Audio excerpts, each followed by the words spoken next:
Apparently, he wanted to commit the Japanese equivalent of suicide by cop.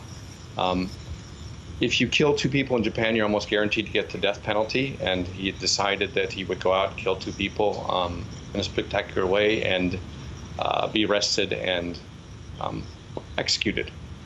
Execution here is usually by hanging. He is probably not mentally sound. So there is a debate in Japan as whether we should even be discussing his name or not, because generally in Japan, people who are insane don't have their names reported in the press. That is interesting. And was it significant that it was Halloween, do you think? Yes, I mean, he was in a Joker costume, so obviously, you know, people are going to be a little less suspicious of someone behaving strangely on Halloween. So he clearly planned that, and clearly, you know, he thought about his costuming and the message that he wanted to send. The response of the people on the train was very quick.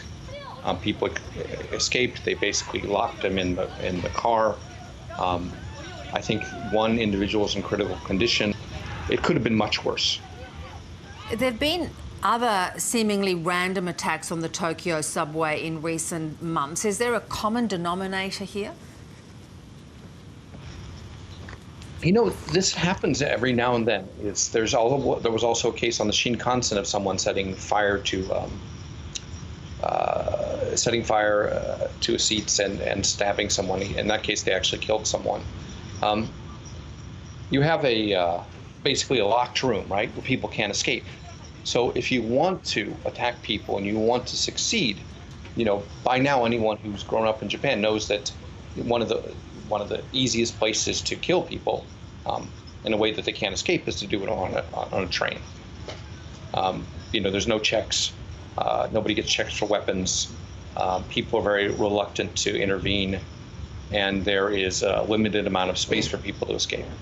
So it just seems to have been something that delusional people and people who are seeking to do these kind of things go for. Police response is very fast.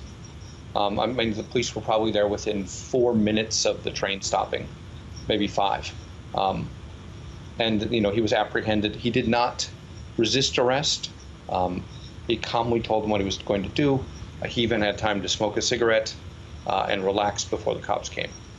And the commuters themselves, I mean, are people starting to feel that they don't want to travel on the subway? I think it traumatized a huge number of people. For one, the train stopped on a Halloween night when it's very busy, and on the Keio-sen is a huge line. So the impact was on all the trains. I don't think they resumed normal operations until midnight. And most trains in Japan shut down at midnight, especially on a Sunday. So people were stranded. People were very confused. Fortunately, you know, the news got out very quickly, and that he was apprehended almost immediately. So the panic was a lot less than it could have been. It also came as Japan had gone to the polls, and of course there were a few surprises. Things went as expected with the LDP being re-elected, but there were a few upsets that caught our eye. A younger woman who won Tokyo's 8th district. How did she pull that off? Oh, yes, she is in my district. That would be Yoshida Harumi-san. I think she's about 49. The daughter of a greengrocer, very charming, you know, compassionate person. You know, she won basically because there was an agreement between the many opposition parties in Japan to field only one candidate in single-seat constitutional districts. So what happened is, instead of there being the incumbent was Nobuteru Ishihara, a long-time LDP power broker.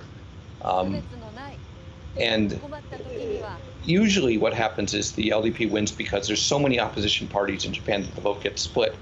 But in this case, the Japanese Communist Party and the other parties all agreed they would only field one candidate in that arena.